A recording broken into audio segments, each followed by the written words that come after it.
Hi, my name is Jenni Clayville, and I serve as one of the pastors at National Community Church in Washington, D.C. And today's verse of the day is out of 1 Corinthians 9:25, and it reads like this.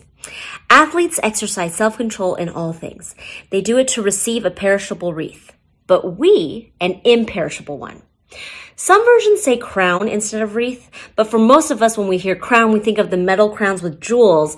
But this passage was written by Paul during the times of the Pan-Hellenic Games.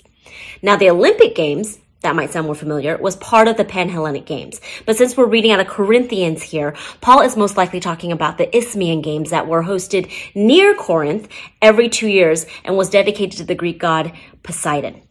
The winners would receive a crown made of dry, withered celery. Times have changed. Now that we have context, let's talk about this verse. Paul is comparing our discipline, or lack of, to athletes that have trained for these games. Self-control is the ability to manage our emotions, our impulses, and behavior to achieve these long-term goals. And I don't know about you, but there have been times in my life that I've chosen not to practice self-control, and I end up hurting the people I love most as well as myself. What we do on a daily basis reveals what we're living for.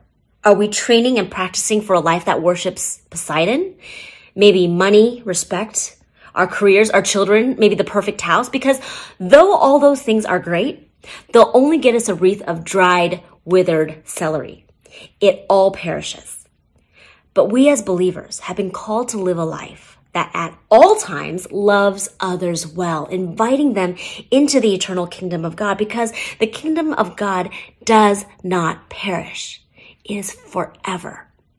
So today, let's shift a practice in our life for the imperishable crown.